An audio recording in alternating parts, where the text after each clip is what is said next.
사사기 6장 11절에서 24절. 여호와의 사자가 아비에셀 사람 요아스에게 속한 오브라에 이르러 상수리 나무 아래에 앉으니라. 마침 요아스의 아들 기드온이 미디안 사람에게 알리지 아니하려 하여 밀을 포도주 틀에서 타작하더니 여호와의 사자가 기드온에게 나타나 이르되 큰 용사여 여호와께서 너와 함께 계시도다 하매 기드온이 그에게 대답하되 오 나의 주여 여호와께서 우리와 함께 계시면 어찌하여 이 모든 일이 우리에게 일어났나이까. 또 우리 조상들이 일찍이 우리에게 이르기를 여호와께서 우리를 애굽에서 올라오게 하신 것이 아니냐 한 그 모든 이적이 어디 있나이까. 이제 여호와께서 우리를 버리사 미디안의 손에 우리를 넘겨주셨나이다 하니 여호와께서 그를 향하여 이르시되 너는 가서 이 너의 힘으로 이스라엘을 미디안의 손에서 구원하라. 내가 너를 보낸 것이 아니냐 하시니라. 그러나 기드온이 그에게 대답하되 오 주여 내가 무엇으로 이스라엘을 구원하리이까. 보소서 나의 집은 므낫세 중에 극히 약하고 나는 내 아버지 집에서 가장 작은 자니이다 하니 여호와께서 그에게 이르시되 내가 반드시 너와 함께 하리니 내가 미디안 사람 치기를 한 사람을 치듯 하리라 하시니라. 기드온이 그에게 대답하되 만일 내가 주께 은혜를 얻었사오면 나와 말씀하시니가 주 되시는 표징을 내게 보이소서. 내가 예물을 가지고 다시 주께로 와서 그것을 주 앞에 드리기까지 이곳을 떠나지 마시기를 원하나이다 하니 그가 이르되 내가 너 돌아올 때까지 머무르리라 하니라.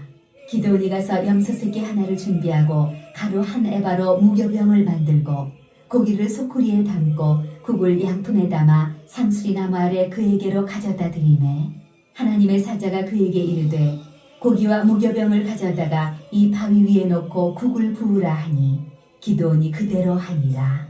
여호와의 사자가 손에 잡은 지팡이 끝을 내밀어 고기와 무교병에 대니 불이 바위에서 나와 고기와 무교병을 살랐고 여호와의 사자는 떠나서 보이지 아니한지라. 기드온이 그가 여호와의 사자인 줄을 알고 이르되 슬프도소이다. 주 여호와여 내가 여호와의 사자를 대면하여 보았나이다 하니 여호와께서 그에게 이르시되 너는 안심하라. 두려워하지 말라. 죽지 아니하리라 하시니라. 기드온이 여호와를 위하여 거기서 제단을 쌓고 그것을 여호와 살롬이라 하였더라.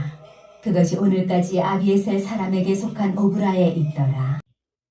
할렐루야. 아멘. 오직 예수님, 오직 예수님. 성삼위째 하나님께 영광 올려드립니다. 아멘. 자, 오늘 이 시간은 사사기 6장 11절에서 24절의 말씀을 가지고 하나님께서 지금 기드온을 부르시는 그 모습을 볼 수 있는 내용을 좀 보려고 합니다. 첫 번째, 기드온이 지금 미디안 사람에게 알리지 않고자 포도주 틀에서 타작을 합니다. 사사기 6장 11절의 말씀. 여호와의 사자가 아비에셀 사람 요아스에게 속한 오브라에 이르러 상수리 나무에 앉았으니라. 마침 요아스의 아들 기드온이 미디안 사람에게 알리지 아니하려 하여 밀을 포도주 틀에서 타작하더니. 기드온의 첫 등장을 여기서 다루는 본문은 그의 평범한 아주 연약함을 부각시켜 줍니다. 포도주 틀은 두말 나위 없이 곡물을 타작하는 장소가 아니며, 그런데 거기서 타작을 하는 것은 지금 미디안의 악탈을 피하기 위함입니다. 고대 근동에서 대개 남땅에 큰 구덩이를 파서 포도주 틀을 만들었는데 이곳에 타작한 것은 자기의 행동을 은닉하기 위함입니다. 아니입니다. 그죠? 은닉하는 거죠? 그럼 기드온의 모습은 사실 이스라엘의 전반적 여기서 상황을 나타내는 것을 우리가 볼 수가 있는데, 마지막 때도 정말 신약 초림 때도 예수님께서 공생애 전에 자기를 감추셨잖아요. 그럼 정말 재림 때는 분명히 하나님께서 자기 종들을 인치기 전의 모습을 여기서 이야기하는 거죠. 자, 오늘 본문의 기도는 예수님을 예표하고 있고, 예수님은 구원을 위한 우리를 가운데서 오셨고, 구원자로 사역하셨고, 기도원이 또 그랬습니다. 기도원이 이스라엘의 구원을 위해서 부름받았고, 또 사사로서 이스라엘을 구원해내는 역사를 이뤘고, 또 마귀를 상징하는 미디안을 지금 물리치고, 또 이스라엘에게 구원을 가다 주는 모습. 그래서 기도원은 예수님을 여기서 예표하는 거죠. 아멘. 오늘 본문에서 먼저 기도원이 미디안 사람에게 알리지 않고자 하는 모습이 여기서 나옵니다. 이 모습은 초림 때 예수님께서 공생에서 전에 자기를 감추시는 모습과 다 연결돼요. 이는 또 정말 대환란 때 대환란 중에 하나님께서 자기 종들을 인치기 전에 그 모습과 다 연결되는 거죠. 우리가 적용을 해보면 마태복음 2장 13절 보겠습니다. 그들이 떠난 후에 주의 사자가 요셉의 현모에 이르되 헤롯이 아기를 찾아 죽이려 하니 일어나 아기와 그의 어머니를 데리고 애굽으로 피하여 내가 내게 이르기까지 거기 있으리라 하시니. 예수님께서 태어나시자마자 헤롯의 위협을 받고 지금 있어요. 그래서 헤롯을 지금 피해서 애굽으로 내려가 계셨어요. 이 같은 예수님의 모습은 여기서 기도원이 자기를 감추는 모습과 똑같습니다. 또 모세 출생 때 보세요. 부모가 두 딸을 숨기잖아요. 출애굽기 2장 1절에서 2절 다 연결되는 말씀. 레위 가족 중 한 사람이 가서 레위 여자의 장가를 들어 그 여자가 임신하여 아들을 낳았고 그가 잘생긴 것을 보고 석 달 동안 그를 숨겼으나, 그죠? 아멘. 구약 성경에서 예수님을 예표하는 가장 대표적인 인물 중 하나가 또 여기서 모세가 딱 나오잖아요. 그죠? 이 모세는 애굽 왕 바로 위협 아래 목숨을 부지하기 힘든 상황에서 태어났습니다. 그 같은 상황에서 모세의 부모가 석 달을 감춰서 키웁니다. 이 같은 모세의 모습은 바로 예수님 모습과 다 우리는 연결을 시켜서 봐야 돼요. 그리고 기도원의 또 모습과 또 연결시켜 보시기 바랍니다. 바로 또 하나는 계시록 1장 20절입니다. 내 본 것은 내 오른손의 7별과 비밀과 또 7 금촛대라. 7별은 7 교회 사자요 7 촛대는 7 교회니라. 아멘. 정말 재림 때도 예수님께서 정말 내 계시를 주시면서도 자기 오른손에 7 별의 비밀이었다고 딱 말씀하셨어요. 이것은 대환란 전에 참종들이 드러나기 전에 모습이다. 이 비밀처럼 그들은 예수님의 오른손에 감춰져 있고, 그리고 때가 되면 딱 나타나서 교회를 세우고 참성도를 천국으로 인도하는 사역을 감당한다고 해서 딱 얘기할 수가 있는 거예요. 아멘. 있습니까? 아멘. 그러면서 두 번째는 여호와의 사자가 기도원에게 다 여호와께서 함께 하신다고 딱 합니다. 12절이죠. 여호와의 사자가 기드온에게 나타나 이르되 큰 용사여 여호와께서 너와 함께 계시도다 하매. 할렐루야. 아멘. 오늘 본문에서도 여호와의 사자는 지금 기드온에게 큰 용사라고 딱 칭합니다. 이 호칭은 포도주 틀에서 숨어서 일하던 기드온과 어울리지 않아. 하지만 그를 그렇게 부른 이유가 뒷이어 나옵니다. 바로 여호와께서 너와 함께 계시도다. 이 표현이 딱 그것이에요. 즉 기도하는 연약함에도 불구하고 하나님이 함께 계심이 그를 큰 용기를 세울 것을 딱 의미해 주시는 거예요.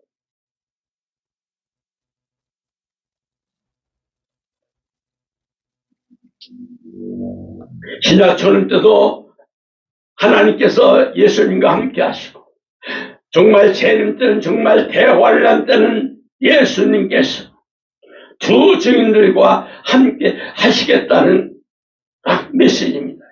연결할 수가 있어요. 여기 여호사드가 기도원에게 하나님께서 너와 함께 하신다는 것은 기도원의 예표한 바 예수님께서 하나님과 함께 하심을 상징하는 거고, 야 정말 재림 때의 관점에서도 재림 때에 예수님께서 참종인 두 증인과 내가 함께 하시겠다는 그 예표를 딱 여기서 나온 말씀이에요. 마태복음 1장 23절에 보세요. 보라 자녀가 잉태 아들을 낳을 것이요 그의 이름을 임마누엘 하셨으니 이를 번역한 즉 하나님이 우리 함께 계시다함이라. 아멘. 처음 예수님께서 탄생하기 전에도 천사가 마리아를 향해서 나를 아들에게 대해서 임마누엘이라고 하였습니다. 그죠? 즉 하나님이 우리와 함께 계신다는 뜻이죠. 하나님은 예수님과 함께 하시고 우리도 함께 하시고 미디안과 싸우는 예수님을 예표하는 기도원에게 같은 말을 하셨어요. 그럼 여기다 계시록 우리는 1장 16절을 연결해 보면 알 수가 있어요.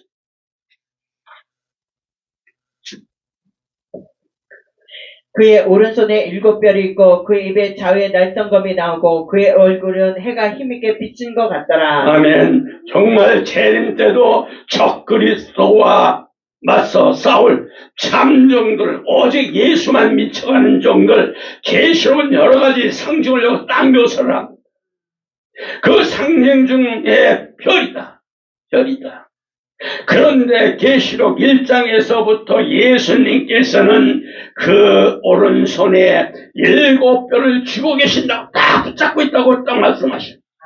그 오른손이 왜 오른손에 붙잡고 있을까? 오른손에는 승리의 손이요 권능의 손이다. 이걸 의미하는 거예요. 그러므로 예수님께서 오른손에 7뼈를 쥐고 계신다는 것은 예수님께서 마지막 참종들에게만 함께 하시고 그들에게 권세를 주심을 의미하는 거예요.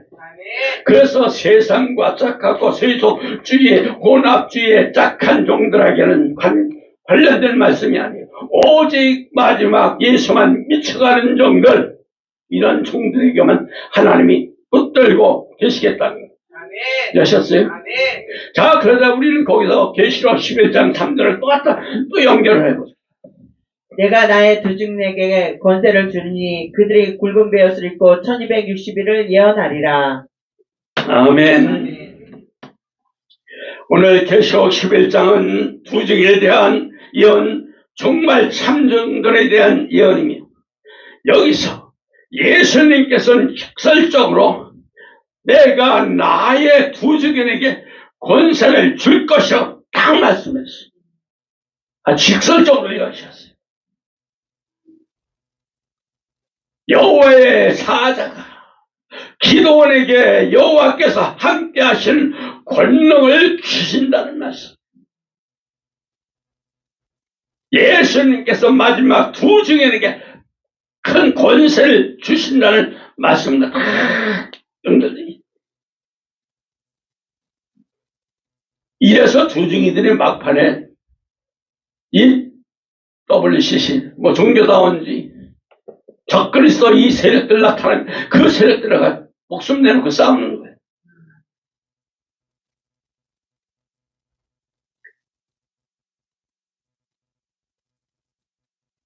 그러면서 세 번째는 여호와께서 기도원에게 야 이스라엘을 미디안에서 구원하라 하고 명령을 하시고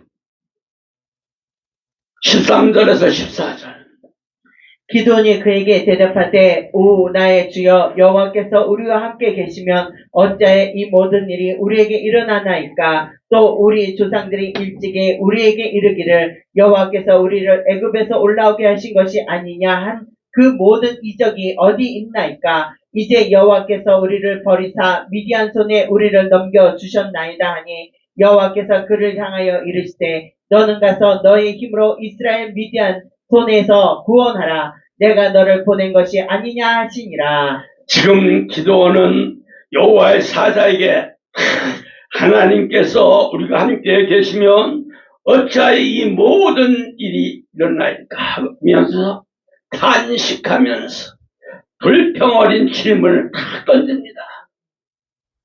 그는 과거 애굽에서 올라오게 하신 하나님 역사를 거론하면서 다시 어째서 이런 일이 있는지 되묻는 습니다. 이 같은 기도원의 질문은 이스라엘 사람들의 마음을 다 해변해 주는 거예요. 하지만 하나님은 그런 질문에 대해서 따로 답을 하지 않으시고 기도원에게만 직접적으로 사명을 주셔요. 이걸 하셔야 돼요. 다른 사람에게 이렇다 저렇다 말씀 안 하셨어. 딱 기도원에게만 딱 사명을 내려. 여기서 내가 너를 보내는 것이 아니냐. 이 표현은 하나님께서 주권적으로 선택을 해서 권위와 이음을 강조한 아울러 그의 질문에 대한 답은 이미 이스라엘이 부르짖을 때 하나님께서 선지자를 보내 하신 말씀을 통해 주신 거예요. 그러기에 이제 기도원은 오로지 하나님이 보내심을 따라 사명을 감당해야 됩니다. 우리는 하나님이 보여주시고 하나님의 명령을 했고 하나님이 지시했은 그 사명대로 죽으나 사나 가야 돼요. 이해하셨어요? 얼마나 이 사명을 정확히 받아야 되는 거예요. 그래서 하나님의 사명을 주신 자에게는 끝까지 하나님이 지키시는 거죠. 우린 이것 때문에 가는 거예요. 이 은성을 들어야 되고 마지막 때 기도하는 자는 다 하나님의 목적이 뭐냐? 우리가 아버지의 나라, 아버지의 나에게 지시한 사명, 그걸 맞춰가면서 땅을 살아야 돼. 세상의 돈도 이것 따라가는 것이 아니야. 오직 예수님 명령에만 우리는 하나님 예수님의 명령에만 순종하며 따라가는 자가 되어야 돼요. 신학 초림 때는 하나님께 구원해서 예수님을 보냈고 정말 재림 재활란 때는 주중인이 적그리스도 권세에서 교회를 막 회개하라 완전히 그 혁을시키는 역사를 하는 거예요. 앞서 기도원에게 말하는 주체가 지금 여호와의 사자라고 했는데 여기서 여호와라고 딱 명시합니다. 여호와의 사자, 하나님이 자신이었던 겁니다. 여호와의 사자 즉 하나님께서 기도원에게 이스라엘 미디안에게 구원하라는 것은 뭐냐? 신학 초림 관점에서 하나님께서 구원을 위해서 예수님을 보내신 예표며 이는 또 정말 재림 관점에서 내가 두 증인들이 적그리스도 권세에서 교회를 회복하도록 예수님께서 보내심을 여기서 딱 말씀하고 있습니다. 있습니까? 그래서 마태복음 1장 21절에 보면 아들 낳으리니 이름을 예수라 하라. 이는 그가 자기 백성을 그들의 죄에서 구원할 자이심이라 하니라. 아멘. 천사는 지금 마리아에게 수태를 고지하면서 탄생하실 예수님께서 자기 백성을 죄에서 구원하실 분이라고 알려주었고 이 같은 천사의 증언이나 여호와께서 기도원에게 이스라엘 미디안에게 구원하는 말씀이나 똑같은 내용입니다.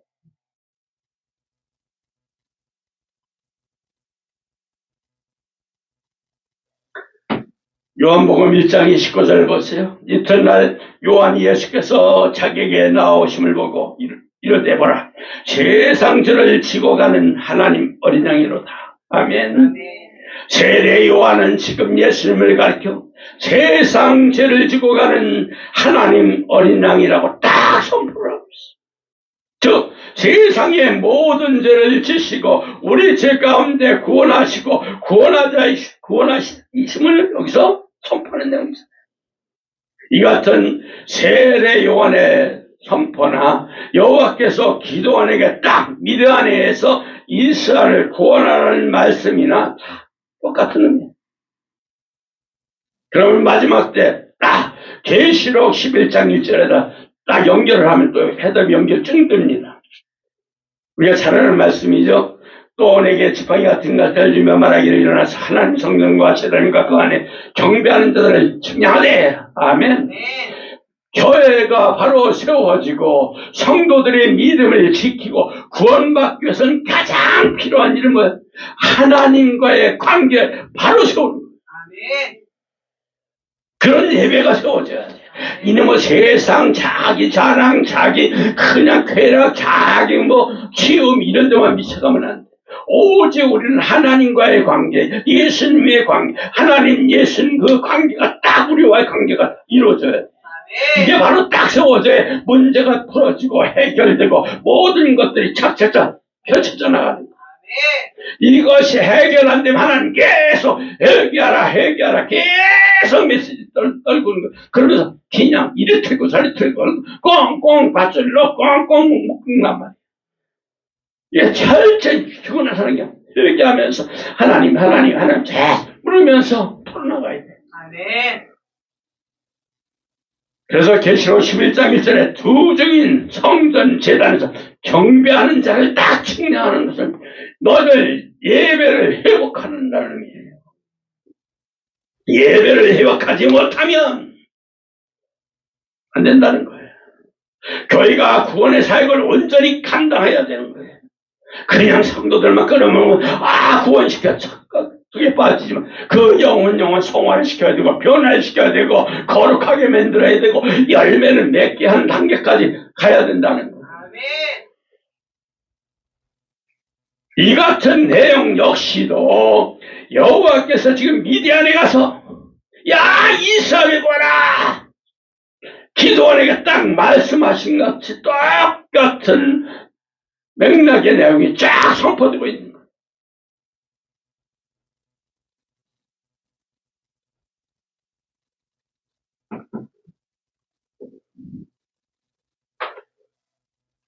자, 네 번째는 기도원이 나는 내 아버지 집에서 가장 작다고 딱 얘기합니다.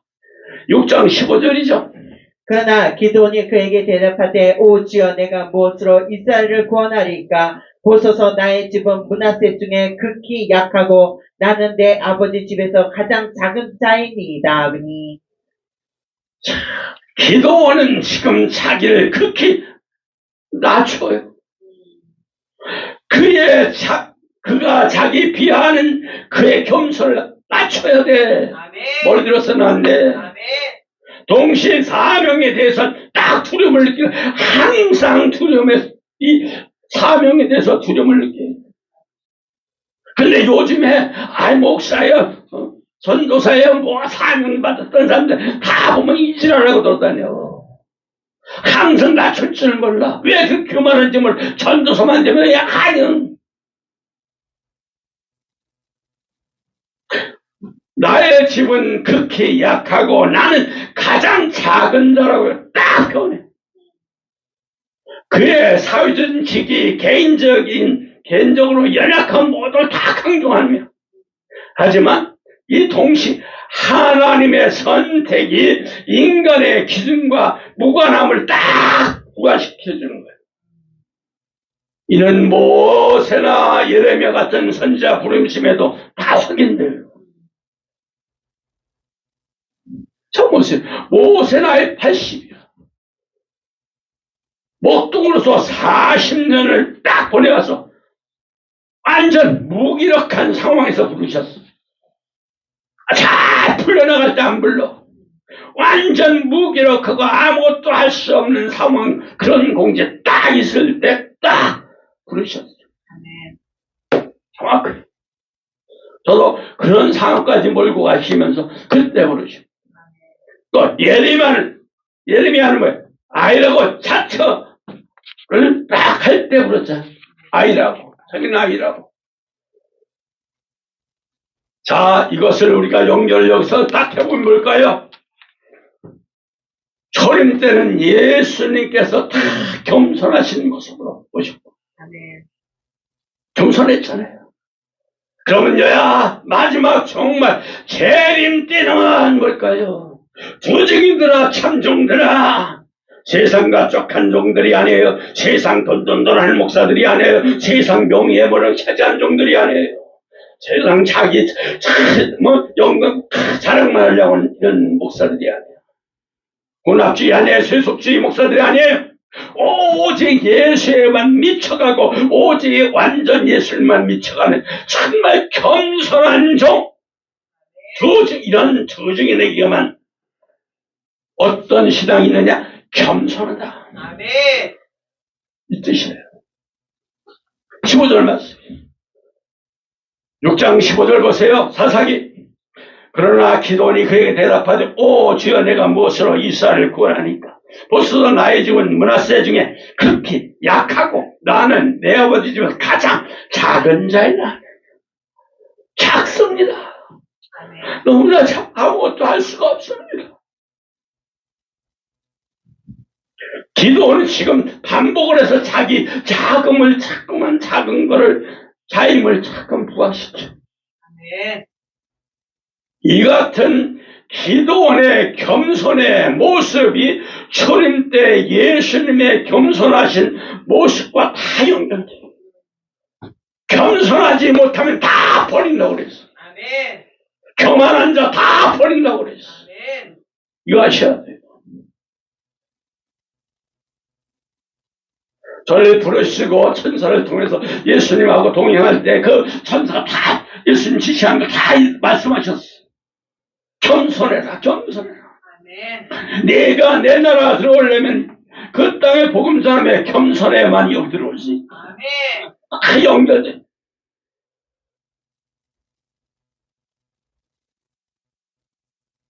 모든 게 다 연결돼. 기도원의 겸손이 초림 때 예수님의 겸손이나 정말 재림 때 두 중에 내 겸손의 신앙과 다 연결돼. 겸손의 신앙이 있어야 한다.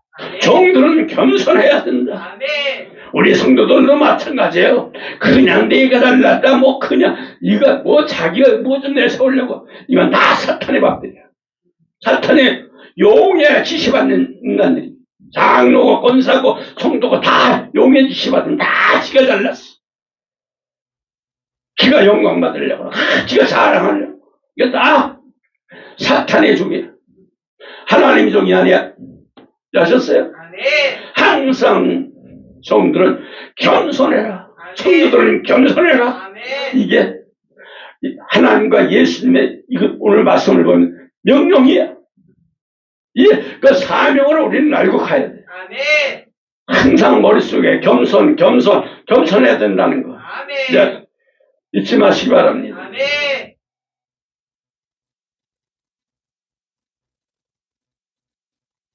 예수님은 자 보세요. 누가복음 22장 27절에 앉아서 먹는 자가 크냐 섬기는 자가 크냐 앉아서 먹는 자가 아니냐. 그러나 나는 섬기는 자로 너희 중에 섬기는 자라. 섬길 줄 알아야 돼. 아멘. 기도원이 자기를 낮췄듯이 예수님께서 또 자기를 낮추셨어. 이것이야.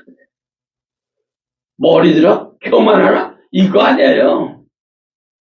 예수님께서 함께한 제자들 보고 참으로 보잘것없는 자들이고 당시 사회나 하루층에서 해도 과연 안 해요. 너무나 보잘것없었어요.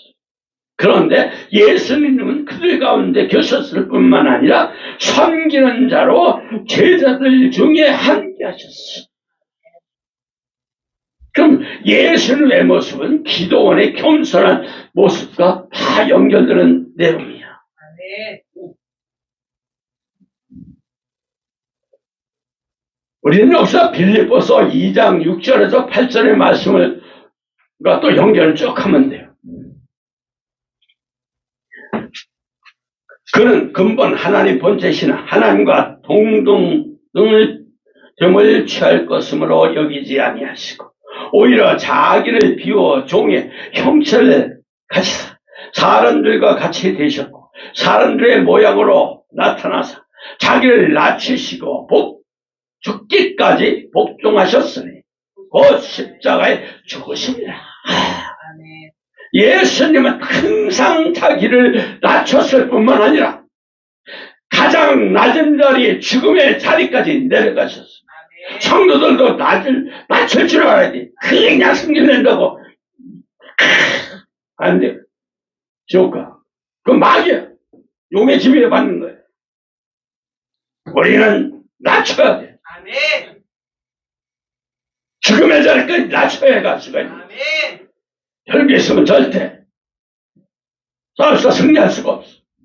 마귀가 이겨. 용이 새끼가 이겨. 혈기 있는 자는 다 밥이야. 제대로 밥이야. 그것도 족속들이야. 항상 죽음의 자리까지 내려놔야 돼. 아멘. 지금 기도원이 반복해서 자기 집이 므낫세 중에서 가장 작고 자기는 그 집에서 가장 작은 자라고 그렇게 낮추는 거. 명심해야 돼요. 아멘. 낮춰라. 아멘. 그러니까 죽으라 이거예요. 아멘. 예수님께서 죽음의 자리까지 자기를 낮추신 모습을 우리는 따라가야 돼. 아멘.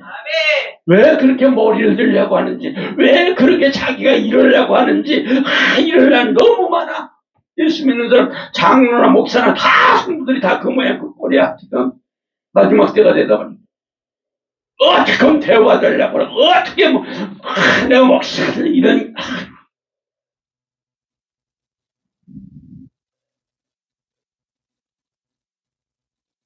우린 정신 바짝 차려야 됩니다. 여기에 끼면 아버지 나라 갈 수가 없어. 아멘. 마태복음 25장 40절에도 이렇게 얘기합니다. 임금이 대답하여 이르시되 내가 진실로 너희에게 이르노니 너희가 여기 중 내 형제 중에 지극히 작은 자 하나에게 한 것이 곧 내게 한 것이다 하시고. 아멘. 예수님께서 보는 종말 때 하나님 종들에게 대해서 딱 내 형제 중에 지극히 작은 자라고 딱 집었어요. 이 말씀은 어디다 갖다 빼먹어. 이것은 주의 종들이 세상 가운데서 멸시와 고통 당할 것을 말하는 의미도 있지만 그들이 예수님을 본받아서 겸손한 신앙을 가질 것을 상징하는 의미도 있는 거예요. 아멘. 이 같은 종말의 종들 모습이 역시 기드온이 보여준 겸손의 신앙과 다 연결되어 있어. 겸손하지 못하면 좀 내 나라 들어와서 지금도 그 메시지가 그냥 울려. 지극히 작은 자가 되라. 아멘. 그러니까 항상 죽는 자가 되라. 아멘. 겸손을 해주세요. 천상으로 해. 종아, 네가 머리 들으려고 하면 내가 짓밟을 거다. 하나님 그러신 짓밟아 버리신다는 거예요. 들지 마라. 죽어라. 아멘. 그럴 때 변화되고 성화되고 거듭난다. 아멘. 네가 승진난다고 들어? 그럼 용이 콱 지옥으로 들고 간다. 용이 새끼다. 거기에 물려가지 않으면 뭐야? 낮춰라. 낮아져라. 아멘. 작은 자가 되라. 아멘.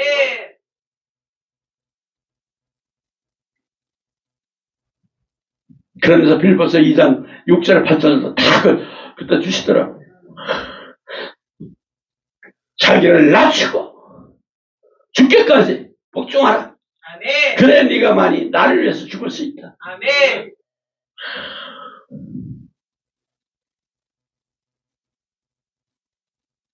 다섯 번째는 브리나와 기드온이 여호와께 드린 고기와 무교병을 살랐습니다. 자, 사사기 6장 17절에서 19절까지. 기도니 그에게 대답하되 만일 내가 주께 은혜를 얻었사오면 나와 말씀하신 이가 주 되시는 표징을 내게 보이소서. 내가 예물을 가지고 다시 주께로 와서 그것을 주 앞에 드리기까지 이곳을 떠나지 마시기를 원하나이다 하니 그가 이르되 내가 너가 돌아올 때까지 머무리라 하니라.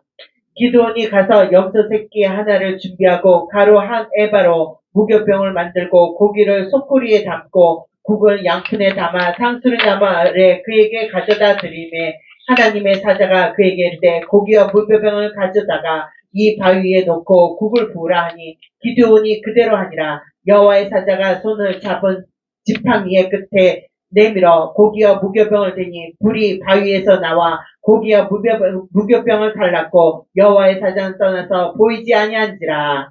참, 기드온이 지금 표적을 구하자 하나님의 사자가 불로 재물을 태워 확신을 주시는 내용입니다. 일면 기드온의 표적을 요청하는 모습은 그 연약함을 보여주지만 하나님은 이를 거절하지 않으시고 응답하십니다. 또 불이 바위에서 나와 재물을 태워주는 기적은 하나님의 임조와 권능을 딱 상징하는 거예요. 이는 레위기 9장 24절도 성막의 헌납 장면을 연상시키며 기도를 부르심이 확실한 신적 사역의 결과임을 확인시켜주는 내용입니다.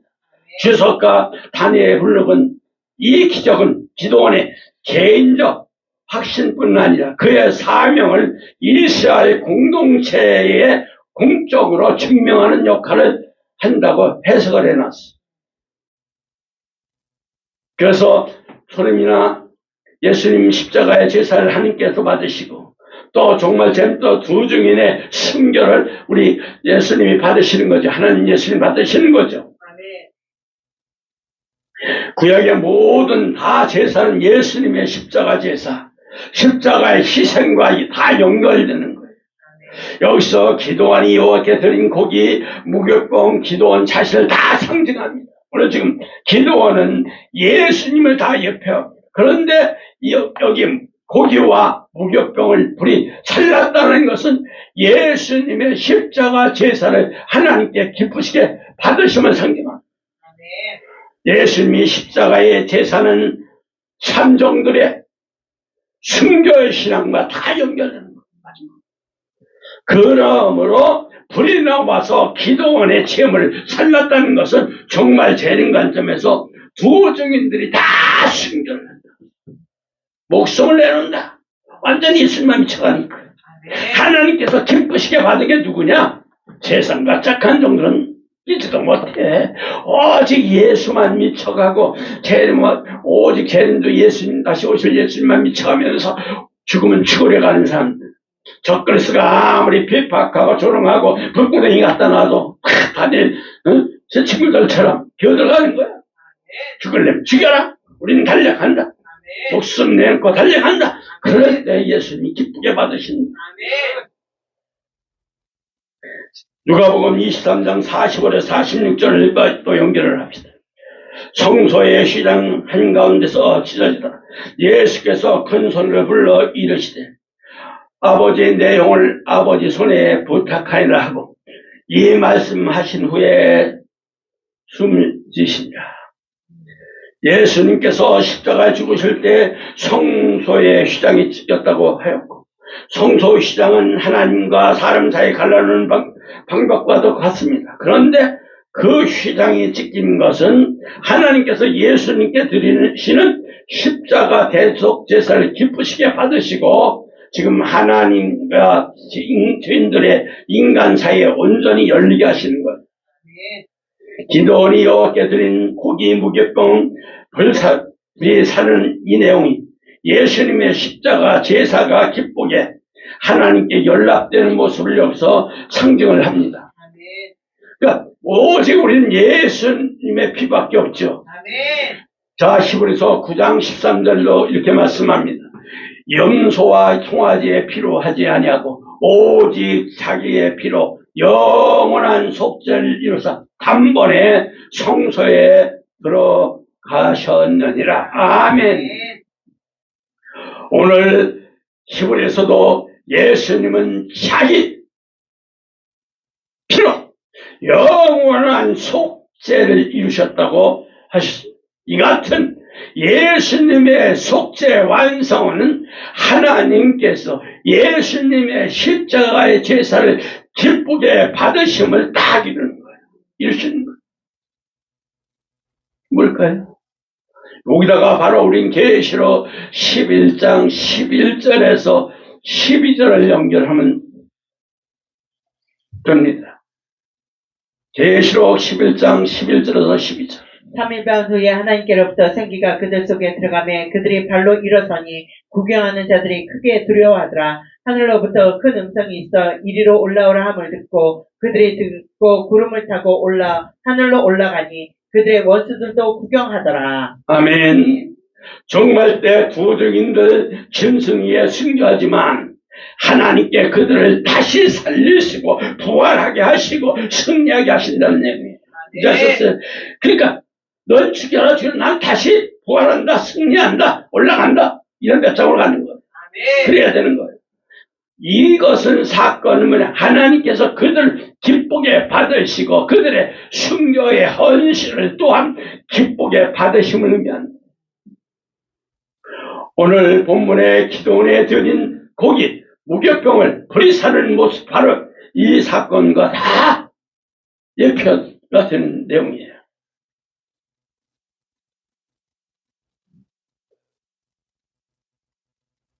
여섯 번째는 기도원이 제단을 쌓고 여호와의 살롬이라고 가르칩니다. 6장 24절. 기도니 여호와를 위하여 거기서 제단을 쌓고 그것을 여호와 샬롬이라고 하였더라. 그것이 오늘까지 아비에셀의 사람에게 속한 오르바에 있더라. 여호와의 살롬은 여호와는 평강이시다 의미죠. 네. 앞서 23절에 보면 여호와께서는 두려움에 떨고 있는 기도원에게 안심하라고 말씀하셨고 안심하라고 하는 것 같아. 평강이죠. 이런 말할 수 있듯이 본절도 기도원에 쌓은 제단은 하나님과 회복과 평강을 이루는 거죠. 그런 제단이에요. 기도원은 하나님 인재를 경험하고 두려운 자리에서 평강의 자리로 이동하는 거예요. 그가 제단을 쌓는 이야기는 그의 신앙적 헌신과 하나님의 관계를 딱 나타내는 거예요. 이의 이름은 불안과 고통 중에 살아가는 이스라엘의 구원과 다 평화로 연결이 되는 거예요. 그래서 예수님께서는 십자가로 교회가 하나님과 평강을 누리게 하시고 종말 때는 두 증인이 성전과 제단에 경배한 자들을 측량해서 예배 회복을 시키는 거예요. 아멘.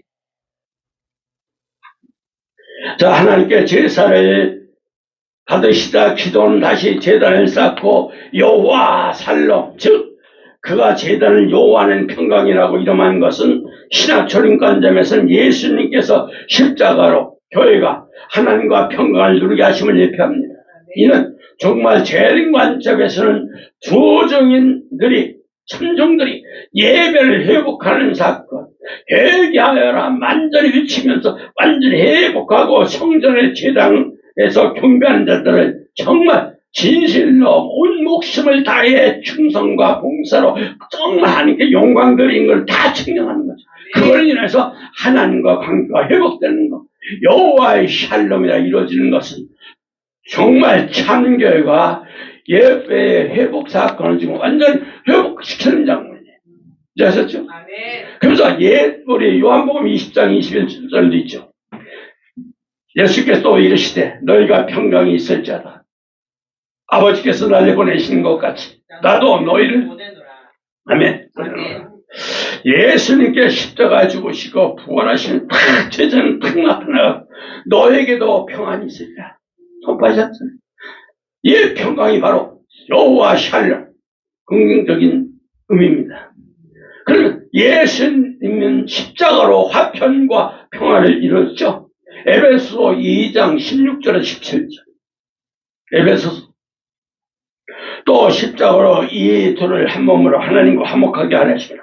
원수된 것을 십자가 소멸하시고 또 오셔서 먼 데 있는 너희의 평안을 전하시고 가까운 데 있는 자들에게 평안을 전하게 하셨으니.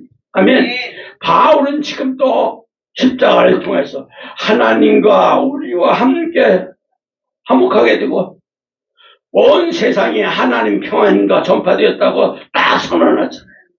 온 세상이 미치는 이 평안의 소식, 이것이 바로 여호와의 사랑입니다. 믿습니까? 그래서 바로 두 증인들이 경배하는 자들을 측량해서 예배를 회복시키는 거예요. 이게 중요한 거예요. 마지막 때는 종말 때 종들은 이 일을 해야 돼요. 또 내게 지팡이 같은 것들을 주며 말하기를 일어나서 하나님 성전과 제단 그 안에 경배한 자를 측량하되. 아멘. 정말 재림 때 적그리스도에서 예배가 다 무너진 시대가 옵니다. 예배 될 수 없는 시대가 와요. 그래서 신앙이 다 무너지고 하나님 관계가 다 깨지게 되게요. 완전히 되는 그런 시대가 와. 하지만 두 증인은 그 가운데서 성전과 제단에 다 경배하는 자를 측량합니다. 그냥 모이라고 외치는 거지. 기도하라고. 그래서 하나님 평강을 누리게 합니다. 오늘 기도원이 선포한 여호와의 살롱, 정말 재림 때 참종들인 두 증인들을 통해서 이루어질 예배의 회복의 역사를 통해서 다 제한될 겁니다. 여러분. 우리는 이 사명을 끝까지 감당해서 우리는 죽은 하나 다시 오실 예수님 그것까지 외치면서 어디까지 가느냐? 저 적그리스도와 순교의 자리까지 가서 승전가 부르시기를 저와 여러분 되시기를 예수님 이름으로 부탁드립니다. 기도합시다. 하나님 아버지 감사와 영광과 존귀를 올려드립니다. 오늘도 아버지 하나님 기도를 통해서 다시 한번 저희들 부르심을 통해서 정말 우리들의 하나님의 그 부르심을 받고 정말 우리 몸 자신이 정말 온전히 하나님 그 부르심의 명령에 지금도 철저히 순종하고 있는가를 반성하는 시간 있는 것을 감사합니다. 날마다 더 아버지 충성하고 작은 자가 되고 낮추는 자가 되게 하고 겸손한 자가 되게 하셔서 아버지 하나님 마지막 대복음 정말 용의 권세 사탄 속에서도 승전가 부르게 도와주시고 다 때려눕히게 하시고 끝까지 아버지 하나님 저 적그리스도 아버지 약한 세력들이 반출인다 할지라도 아버지 목숨 내놓고 순교의 그 자리까지 들어갈까 해서 아버지 하나님 온전히 예배 아버지 하나님 완전히 아버지 사명을 감당하는 저들에게 축복해 주시옵소서. 항상 어느 곳에 있든지 우리 예수님의 권능의 손으로 예수님의 능력의 손으로 붙잡아 주시고 권세를 부어주시고 항상 너와 함께 하리라 내가 너를 축복하리라 그 음성을 붙들고 날마다 달려갈 수 있는 저들에게 도와주옵소서. 이 시간 말씀을 듣는 종들들 아버지 하나님 우리 보는 모든 종들을 일일이 다들 축복해 주시고 그들의 가정들까지 다들 축복하시소. 내가 너와 함께하리라 내가 너를 축복하리라 너를 평안하게 하리라 그 음성을 듣게 하시고 말씀을 듣다 음성을 듣게 하시고 기도하라 응답받게 하시고 아버지 찬양하다 응답받는 그런 아버지의 모든 하나님의 종들에게 축복해 주시옵소서. 이 시간 모든 아버지 하나님 경멸 속들을 일일이 다들 아버지 하나님 손을 얹어 축복해 주옵소서. 예수님이 축복하시고 모든 것들이 다 풀리는 역사 시온의 들과 열리는 역사로 인도하시고 축복해 주시는 줄 믿사하며 이 부족한 종 잡아주시고 감사와 영광과 존귀를 올려드리며 우리 하나님 예수님 성령 영광 흘러가다 주옵소서. 이 시간도 이 부족한 종 받아주신 줄 잡아주신 줄 믿사하며 다시 오실 예수님 이름 받들어 예수님 이름으로 축복하며 감사기도 올려옵나이다.